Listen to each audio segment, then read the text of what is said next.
Saudara terkasih dalam nama Tuhan Yesus Kristus, kembali kita berjumpa melalui channel Abi Ministry ini.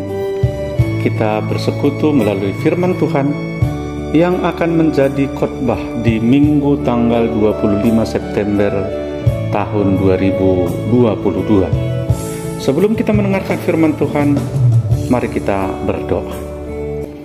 Damai sejahtera Allah yang melampaui segala akal, itulah yang memelihara hati dan pikiranmu di dalam Kristus Yesus Tuhan kita. Amin. Nats firman Tuhan yang menjadi khotbah kepada kita di minggu ini tertulis dalam 1 Timotius pasal yang ke-6 ayat 6 sampai ayat yang ke-10. Demikian pembacaan firman Tuhan. Memang ibadah itu, kalau disertai rasa cukup, memberi keuntungan besar. Sebab kita tidak membawa sesuatu apa ke dalam dunia, dan kita pun tidak dapat membawa apa-apa keluar. Asal ada makanan dan pakaian, cukuplah. Tetapi mereka yang ingin kaya, terjatuh ke dalam pencobaan, ke dalam jerat dan ke dalam berbagai-bagai nafsu yang hampa dan yang mencelakakan, yang menenggelamkan manusia ke dalam keruntuhan dan kebinasaan. Karena akar segala kejahatan ialah cinta uang, sebab oleh memburu uanglah beberapa orang telah menyimpang dari iman dan menyiksa dirinya dengan berbagai-bagai duka. Demikian pembacaan firman Tuhan. Saudara yang terkasih dalam Tuhan Yesus Kristus, seharusnya sebagai pengikut Kristus kita harus menyadari bahwa Allah di dalam Yesus Kristus, Dia adalah satu-satunya penolong yang dapat menyelamatkan jiwa kita. Sehingga kita harus selalu mensyukuri anugerah penyelamatan itu dengan selalu memuji Tuhan di dalam kehidupan kita. Kehidupan kita hari ini akan sampai pada titik di mana kita harus meninggalkan dunia ini. Saudara-saudara, kalau dalam Mazmur 90 ayat 10 mencatat bahwa masa hidup manusia itu di kisaran 70 sampai 80 tahun. Artinya manusia punya keterbatasan hidup di dunia ini. Itulah sebabnya setiap kita menginginkan agar ketika kita sudah meninggalkan dunia ini, kita mempunyai generasi penerus yang akan mewarisi apa yang kita miliki hari ini. Bahkan setiap kita pasti menginginkan bahwa biarlah kehidupan generasi yang akan datang kepada anak cucu kita, kehidupannya lebih baik dari kehidupan kita hari ini. Saudara-saudara, tentu Paulus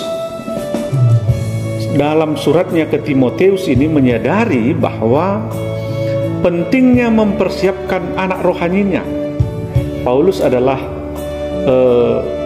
rasul yang mempunyai anak rohani, yaitu Timotius, dan Paulus menyadari bahwasanya ketika hidupnya berakhir, anak rohaninya Timotius bisa senantiasa mempunyai iman yang teguh kepada Tuhan, setia dalam pelayanan, senantiasa ibadah yang murni di hadapan Tuhan dengan tidak terpengaruh oleh hal apapun.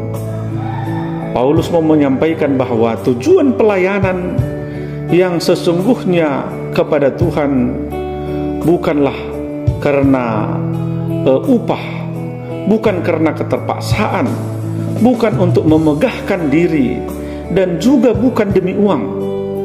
Inilah yang menjadi intisari khotbah kita pada hari ini. Dengan demikian, ada 2 poin penting yang akan disampaikan kepada kita melalui khotbah pada hari ini. Yang pertama, saudara-saudara, ibadah sebagai keuntungan yang besar. Ibadah sebagai keuntungan yang besar. Apakah arti ibadah? Ibadah adalah sebuah respon sebagai bentuk ucapan syukur kita atas karya penyelamatan yang telah Tuhan nyatakan di dalam kehidupan kita, dengan mempersembahkan seluruh kehidupan kita sebagai pengabdian kepada Tuhan. Tentu praktek-praktek ibadah itu akan nampak melalui kehadiran kita melaksanakan ibadah di gereja, ibadah di rumah tangga, maupun ibadah-ibadah dalam persekutuan lain, misalnya ulang tahun, ibadah sebelum memulai adat, dan lain sebagainya. Saudara-saudara, tentu ibadah itu akan nampak melalui persekutuan di tengah-tengah kehidupan kita, dan diikuti dengan kesaksian hidup, maupun di dalam interaksi di tengah-tengah masyarakat, atau yang dinamakan dengan pelayanan, yang menunjukkan kepedulian kita kepada sesama, kepedulian kita kepada orang yang membutuhkan. Apa yang bisa kita lakukan, apa yang boleh dirasakan oleh orang lain melalui apa yang ada dalam kehidupan kita. Itulah tugas kita sebagai gereja, saudara-saudara. Dan itulah tugas gereja yang sesungguhnya, yaitu bersekutu, bersaksi, dan melayani.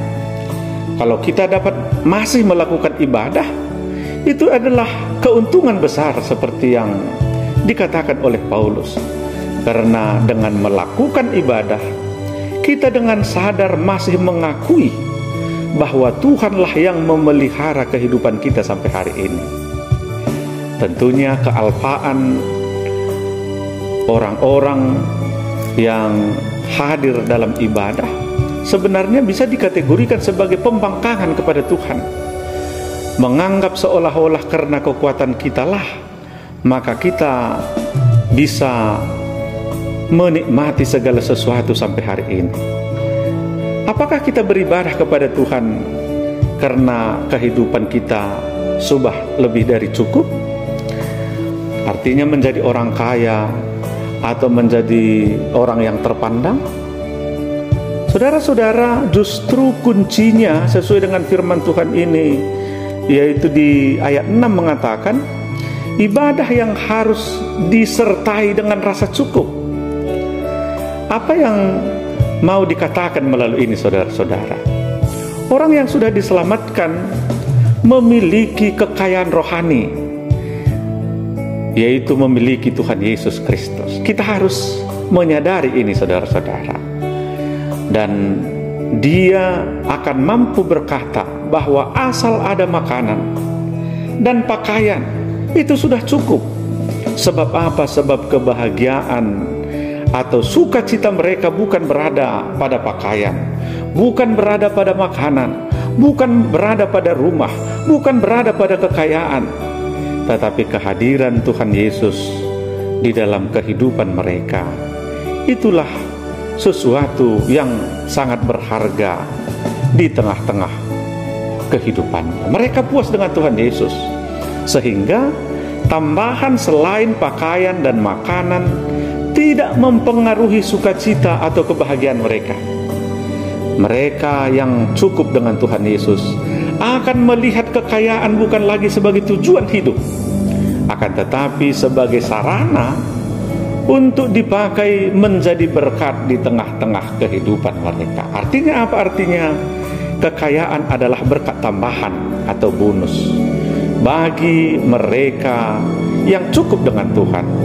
Jadi sekali lagi, kekayaan bukan menjadi tujuan, akan tetapi dia hanya sebagai alat saja. Toh ketika kita hadir di dunia ini, kita tidak membawa apapun. Dan ketika kita meninggalkan dunia ini, kita juga tidak membawa apa-apa. hanya kesederhanaan saja itu cukup, kata firman Tuhan. Yang kedua, saudara-saudara, melalui firman Tuhan ini kita diajari agar tidak menjadi hamba uang. Saudara-saudara, uang itu dia adalah sebagai alat tukar yang dapat diterima secara sah dalam wilayah tertentu untuk membeli barang dan jasa. Jadi perlu kita garis bawahi, uang dia adalah alat tukar yang dapat diterima secara sah di wilayah tertentu. Artinya setiap negara berbeda mata uangnya.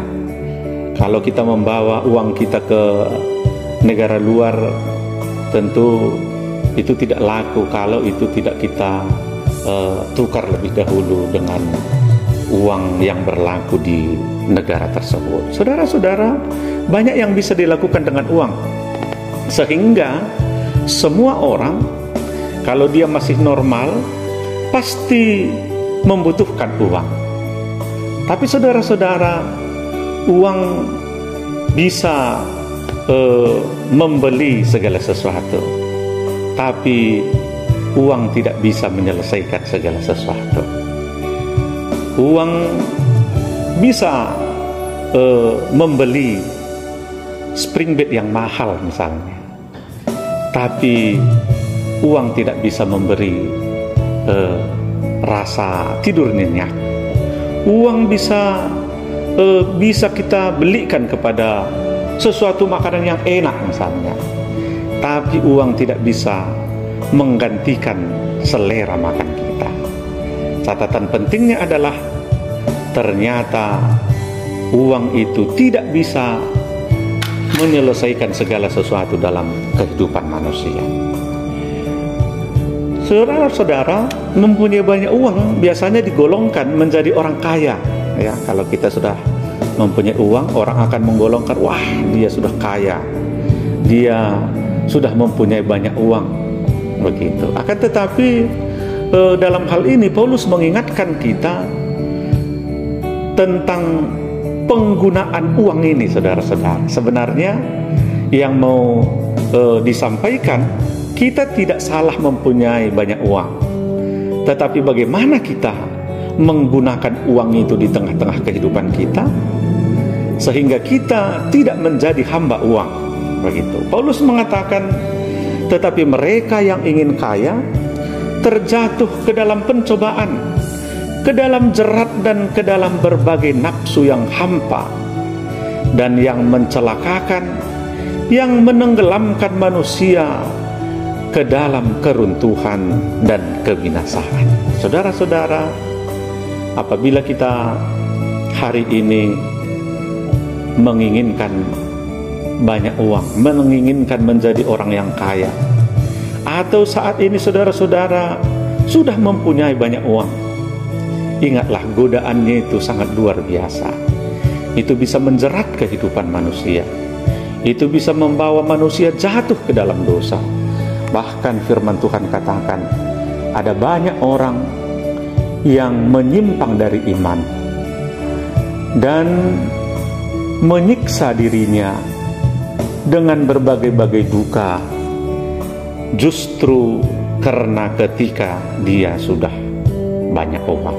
Untuk itu, saudara-saudara, kita harus menyadari, ternyata ketika kita sudah mempunyai banyak uang, justru kita sedang jatuh ke dalam pencobaan. Dan justru itu kita harus berhati-hati di tengah-tengah kehidupan kita. Saudara-saudara, ada sebuah ilustrasi tentang semut yang tamak. Suatu hari, semut ini berjalan sendirian mencari makanan. Karena penciuman semut sebenarnya sangat luar biasa sekali. Dia sedang mencium, ternyata ada manisan, bau manisan, dan ia mencarinya sampai dapat. Ternyata saudara-saudara, dia mendapati sebuah tempat botol kecil yang lupa ditutup oleh pemiliknya.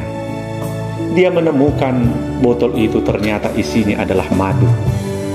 Dia mendekati botol kecil itu dan dia berusaha meraih madu yang ada di botol kecil tersebut dengan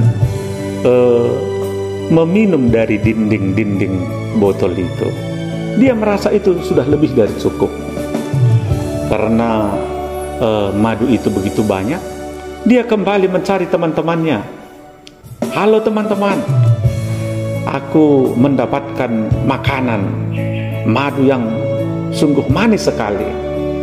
Tentu kalau madu sangat menarik kepada semut, sehingga ada istilah mengatakan di mana ada madu di situ ada semut.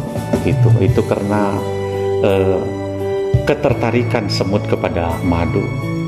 Maka teman-temannya pun datang berbondong-bondong mendekati botol itu. Dari mulut botol yang terbuka, mulailah semut-semut itu mendekat.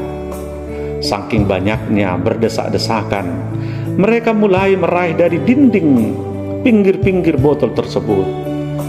Dan teman yang mendapatkan tadi mengatakan, dari dinding-dinding saja cukup, hati-hati, jangan kamu sampai terjatuh ke dalam botol itu, nanti kamu tidak bisa keluar. Saudara-saudara, tapi apa yang terjadi? Karena begitu manisnya madu tersebut, ada banyak semut-semut yang pada akhirnya jatuh ke dalam dan mereka tidak bisa keluar lagi.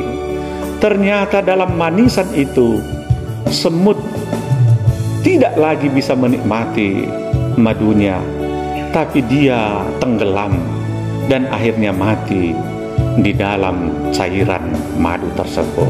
Saudara-saudara, gambaran itu mau menyatakan kepada kita bahwa ternyata kesederhanaan harus menjadi gaya hidup setiap orang.